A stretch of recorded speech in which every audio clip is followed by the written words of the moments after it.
The first alarm screamed at 11:47 p.m. At first, it sounded like every other alarm the prison had ever heard. Loud, sharp, easy to ignore. Inmates stayed on their bunks. Guards walked like they always did. No one thought this night would be different. They were wrong. Within seconds, the lights flickered. Then the radios crackled. A guard shouted something no one could fully hear. Somewhere deep inside the prison, a heavy steel door slammed shut when it should not have. That was the moment the lockdown turned into a war zone. By midnight, the prison was no longer under full control. But to understand how one night exploded into chaos, we have to go back to the hours before the alarm, when everything still looked normal. Earlier that evening, the prison followed its usual routine. Dinner trays were collected. Doors were locked. Inmates settled into their cells. Guards changed shifts. On the surface, it was just another night inside a maximum security prison in the United States. But underneath, tension was building. For weeks, inmates had been angry. Lockdowns were happening more often. Yard time had been cut. Phones were restricted. Some inmates had been moved without warning. Rumors spread fast inside prison walls, and fear always follows rumors. Guards were stressed too. They were short-staffed. Long shifts made them tired. Some felt the prison was a ticking time bomb. Still, no one expected what was coming. Around 11:30 p.m., a small fight broke out in one housing unit. It was nothing big, just shouting. A shove. Guards rushed in and broke it up. But that fight was not the real problem. It was a distraction. While attention was focused on that unit, something else happened on the other side of prison. A door was forced. Then another. A guard's keys were grabbed in the confusion.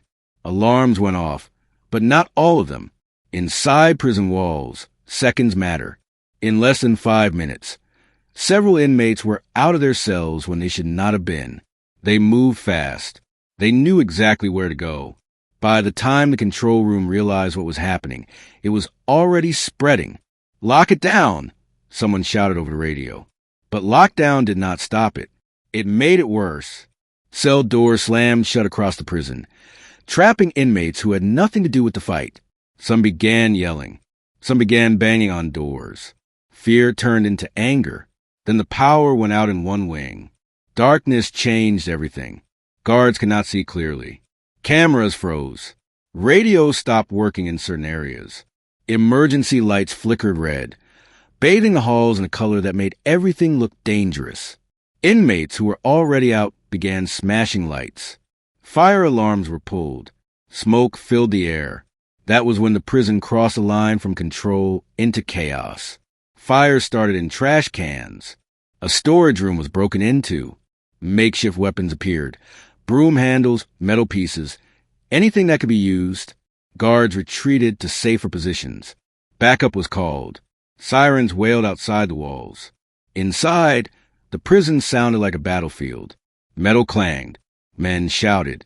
Orders were screamed and ignored. Somewhere, glass shattered. Somewhere else, someone was hurt. The lockdown had trapped everyone together. Fear, anger, and confusion, with no way out. In one unit, inmates broke through a gate and flooded into the hallway. In another, guards barricaded themselves inside an office, waiting for help. Every minute made things worse. Outside the prison, state police arrived. Then more. Riot teams geared up. Helmets, shields, gas masks. Helicopters circled overhead, their lights cutting to the darkness. From above, the prison looked alive. Flashing lights, smoke, movement everywhere. Inside, time felt frozen. Some inmates tried to hide in their cells, praying it would end. Others joined the chaos, believing this was their only chance to fight back. A few tried to help injured guards and inmates, showing that even in madness, not everyone wanted violence. But the prison was past the point of easy control. At 1:12 a.m., the order came from the outside command center. They would take the prison back by force. Gas was deployed. Riot teams moved in unit by unit. Shields advanced slowly. Commands echoed through loudspeakers. Some inmates surrendered immediately. Others ran. Some fought. The air burned. Eyes watered. Breathing became hard. Screams filled the halls. It took hours to regain control. By the time the sun began to rise, the prison was silent again, but not peaceful. Cells were destroyed. Hallways were blackened by smoke. Blood stained the floors. People were injured. Some were badly hurt. The lockdown was over. The damage was done. As inmates were counted and guards were treated, officials began to understand the truth. This was not just a riot.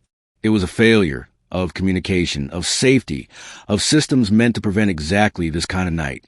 And as investigators walked through the wreckage, one question hung in the air. How did a routine lockdown turn into a war zone so fast? The answer would expose problems far bigger than one prison. And when those answers came out, they would force changes that no one inside those walls could escape. Because this night did not end with silence. It was only the beginning. The lockdown was supposed to bring order. Instead, it made everything worse. When the steel doors slammed shut across the prison, the noise echoed like thunder. Every unit was sealed. Lights stayed on. Sirens wailed once, then stopped. The prison entered emergency lockdown mode, a system designed for riots, escapes, or outside threats. But the danger was already inside. At first, guards believed the lockdown would calm things down. Inmates were trapped in their cells. Movement was frozen.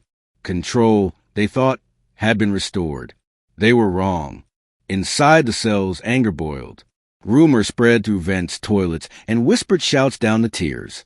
Some inmates believed guards had hurt someone. Others believed a rival group was planning attacks. No one knew the full truth, and fear filled the gaps. In Unit C, an inmate named Eric Miller began shouting for medical help. He banged on his door again and again. No one came. Other inmates joined in, yelling, kicking doors, demanding answers. Guards were overwhelmed. Radio calls stacked up. Units reported problems at the same time. Staffing was low. Backup was delayed. The prison was locked down, but it was breaking apart from the inside. Then the power flickered. For just a moment, the lights dimmed. That moment changed everything. In Unit D, a faulty door failed to lock fully. One inmate noticed. Then another. Someone forced it open. Alarm screamed. Guards rushed, but it was too late. The door opening was a spark. Inmates poured into the tier. Fire extinguishers were smashed and sprayed into the air, blinding guards and filling the unit with white clouds. Makeshift weapons appeared. Pieces of metal, broken handles, anything that could be used. The prison was no longer in lockdown. It was at war. Guards retreated to safe positions. Riot teams were called. Prison leadership activated emergency protocols. Outside agencies were alerted. Sirens returned louder this time. Inside, inmates fought each other as much as they fought authority. Old rivalries exploded. Some tried to protect weaker inmates. Others used the chaos to settle scores. Smoke filled the hallways. In Unit B, a fire started. Mattresses burned. Thick black smoke rolled upward. Inmates screamed for help. Guards struggled to reach them through locked doors and spreading flames. The prison was now facing its worst nightmare. A riot during a lockdown, with fires spreading and visibility dropping to zero. Outside the walls, state police arrived. Armored vehicles rolled in.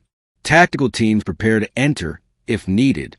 Helicopters hovered overhead, their lights cutting through the darkness. Inside, time moved strangely. Minutes felt like hours. Guards trapped in control rooms listened to radio calls filled with panic and confusion. Some cried. Some shouted orders. Some went silent. One guard was injured trying to pull an inmate away from a fire. Another was trapped behind a locked gate with smoke filling the air. Rescue teams fought their way through corridors inch by inch. And then came the moment no one expected. From the center of the prison, a voice rang out over a stolen radio. It was calm, clear, confident. Stop. This ends now. The voice did not shout. It did not threaten. And slowly, shockingly, some inmates listened. In one unit, fighting slowed. In another, fires were put out using stolen blankets. The voice spoke again, giving simple instructions. Move away from smoke. Stop attacking. Stay back. Whoever was speaking had influence. Guards did not know who it was, but they noticed something strange. Where the voice reached, chaos eased.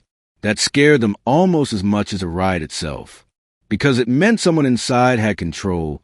Even now, after hours of fighting fires and fear, tactical teams finally regained control. Tear gas filled the air. Inmates were forced back into cells. The noise slowly faded, replaced by coughing, crying, and exhaustion. When morning came, the prison looked like a battlefield. Walls were blackened. Doors were bent. Equipment was destroyed. People were hurt. Some were dead. Investigations began immediately. Officials asked the same question again and again. How did a lockdown turn into this? The answer was painful. The prison had ignored warning signs. Overcrowding. Broken doors.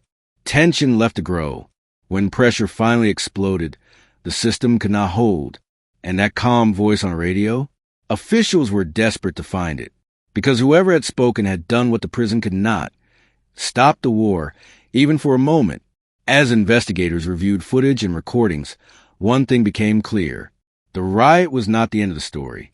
It was a beginning, and what they would uncover next, about leadership inside the prison, hidden power, and decisions made in the dark, would shake the system far beyond those walls. That truth would come in the final chapter.